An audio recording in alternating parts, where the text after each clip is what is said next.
Hello everyone. Company law में आज हम एक नया टॉपिक लेने वाले हैं। निजी कंपनी का सार्वजनिक कंपनी में परिवर्तन, conversion of private company into a public company. निजी कंपनी का सार्वजनिक कंपनी में परिवर्तन यानी एक प्राइवेट कंपनी को पब्लिक कंपनी में कन्वर्ट करना। सवाल ये उठता है कि एक प्राइवेट कंपनी को पब्लिक कंपनी में कन्वर्ट करने की ज़रूरत क्यों रहती है? क्या प्राइवेट कंपनी अपनी फुल एफिशिएंसी के साथ काम नहीं कर सकती है? क्या प्राइवेट कंपनी को अपना बिजनेस एक्सपेंड करने के लिए या अपने बिजनेस को और बढ़ाने के लिए सार्वजनिक कंपनी के रूप में कन्वर्ट करके ही वह ऐसा कर सकती है? तो इन सब चीज़ों के लिए यदि हम कहें तो एक निजी कंपनी को कुछ अपनी रेस्ट्रिक्शंस, लिमिटेशन और प्रोहिबिशन के साथ में अपने बिजनेस को एक्सपेंड करना मुश्किल होता है। इसलिए वह अपने आप को सार्वजनिक कंपनी में कन्वर्ट करके अपने बिजनेस को आसानी से एक्सपेंड कर सकती है। इसका कारण ये भी है कि प्राइवेट कंपनी में जहाँ नंबर ऑफ मेंबर्स को लेकर के लिमिटेशंस हैं और यह अपना पब्लिक इशू नहीं निकाल सकती है, इसी तरीके से इसके शेयर होल्डर्स अपने शेयर्स को इजीली ट्रांसफ़र नहीं कर सकते हैं। तो ये कुछ चीज़ें ऐसी हैं जो सिर्फ और सिर्फ एक सार्वजनिक कंपनी कर सकती है, एक प्राइवेट कंपनी नहीं कर सकती है। इसलिए एक प्राइवेट कंपनी किसी पब्लिक कंपनी में कन्वर्ट होना चाहती है या खुद को कन्वर्ट करना चाहती है। अब सवाल ये है कि एक प्राइवेट कंपनी पब्लिक कंपनी में किस तरह से कन्वर्ट हो सकती है, उसके लिए उसे कौन कौन से स्टेप्स लेने होते हैं। या हम यूं कहें कि कंपनी अधिनियम में किसी प्राइवेट कंपनी को पब्लिक कंपनी में कन्वर्ट करने के लिए कौन कौन से प्रोविजंस के बारे में बताया गया है, कौन कौन से स्टेप्स के बारे में बताया गया है। तो यहाँ मैं कुछ स्टेप्स के बारे में आपको बताने जा रही हूँ। Following steps are to be taken to convert a private company into a public company. तो इसमें सबसे पहला जो स्टेप रहेगा, संचालक मंडल की सभा आयोजित करना, to organise a meeting of board of director. सबसे पहला स्टेप, यदि कोई प्राइवेट कंपनी खुद को पब्लिक कंपनी में कन्वर्ट करना चाहती है तो उसे अपने बोर्ड की मीटिंग बुलानी पड़ेगी। और ये मीटिंग इसलिए बुलाई जाती है कि निजी कंपनी को यानी जो कंपनी है उसे पब्लिक कंपनी में कन्वर्ट करने का डिसीजन लिया जा सके, decision to convert the company into a public company. इसी तरीके से जो कंडीशंस हैं आर्टिकल्स में, रेस्ट्रिक्शंस, लिमिटेशन और प्रोहिबिशन को लेकर के उसको हटाने का डिसीजन लेने के लिए, decision to remove terms from articles, और साधारण सभा बुलाने का निर्णय करने के लिए यानी मेंबर्स की जनरल मीटिंग को कॉल करने के लिए भी बोर्ड ऑफ डायरेक्टर्स की मीटिंग को ऑर्गेनाइज करना जरूरी होता है। क्योंकि कन्वर्जन से कंसर्निंग जो भी फॉर्मेलिटीज होंगी वो सारी की सारी इसी मीटिंग के बेस पर होती है। नेक्स्ट स्टेप कहता है साधारण सभा की सूचना भेजना, send a notice of general meeting.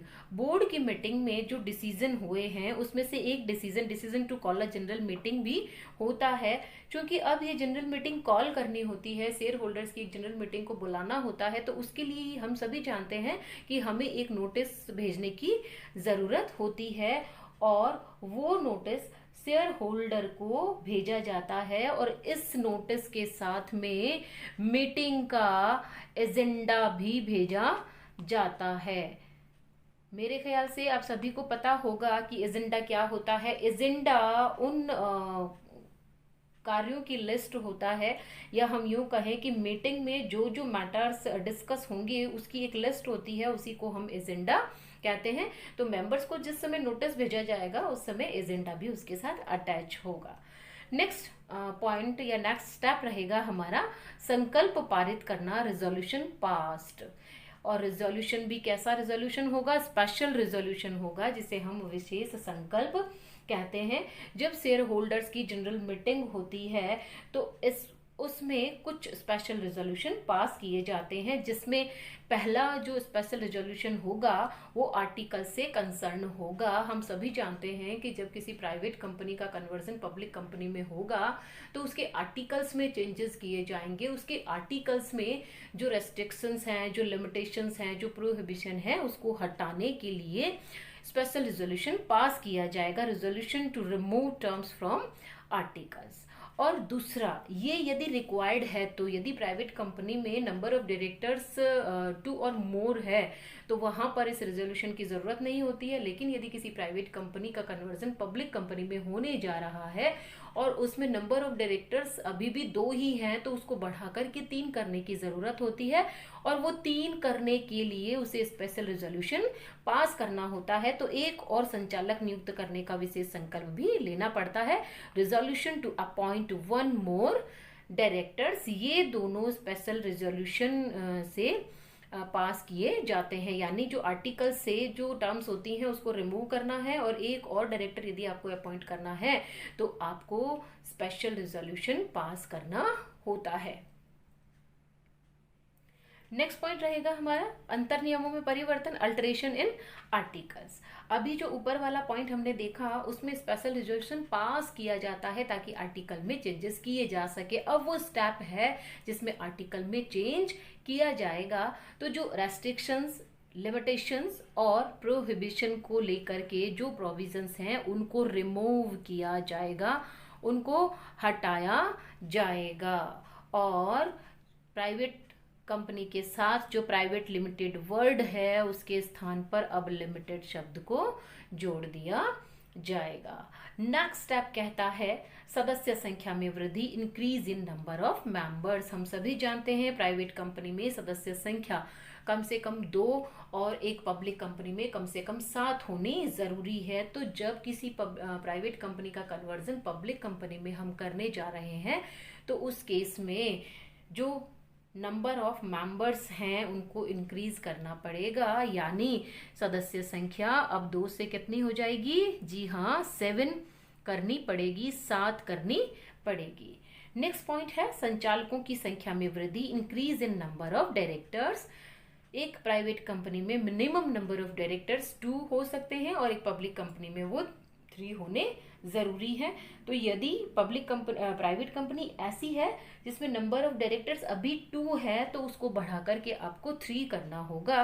तो यहाँ आप संचालकों की संख्या में वृद्धि करेंगे, increase in number of directors. Next point, registrar को प्रलेख भेजना, submission of documents.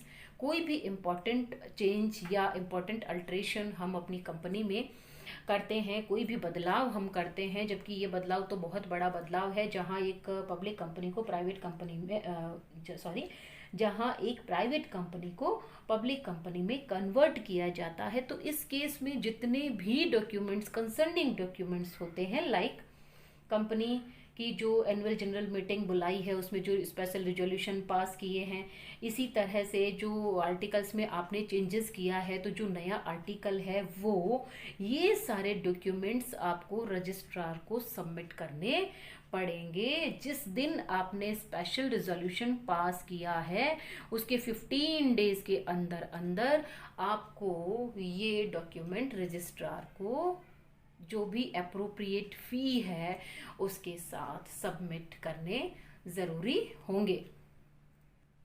Next step रहेगा हमारा निजी कंपनी की समाप्ति, एंड ऑफ प्राइवेट कंपनी।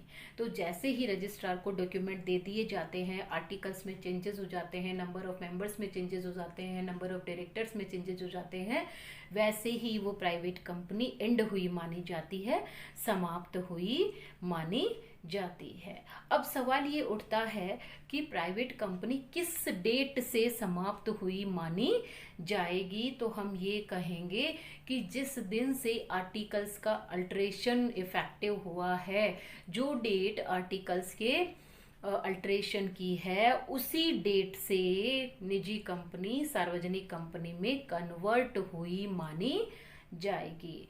और लास्ट पॉइंट, कंपनी के नाम से प्राइवेट शब्द को हटाना, removal of private word from company name. अंतर नियम यानी आर्टिकल्स का जब रजिस्ट्रेशन हो जाता है तो उस दिन से कंपनी अपने नाम के साथ जो प्राइवेट लिमिटेड वर्ड होता है उसको हटा देती है और उसके स्थान पर लिमिटेड शब्द जो कि किसी पब्लिक कंपनी के साथ लगाना ज़रूरी होता है उस शब्द का इस्तेमाल करना शुरू कर देती है। तो ये कुछ स्टेप्स थे जो मैंने आपके सामने रखे कि किसी प्राइवेट कंपनी को पब्लिक कंपनी में किस तरीके से कन्वर्ट किया जा सकता है। नेक्स्ट क्लास में हम conversion of public company into a private company करेंगे कि जिस तरीके से एक प्राइवेट कंपनी पब्लिक कंपनी में कन्वर्ट हो सकती है, ठीक उसी तरीके से एक पब्लिक कंपनी को भी प्राइवेट कंपनी में कन्वर्ट किया जा सकता है। Thank you very much.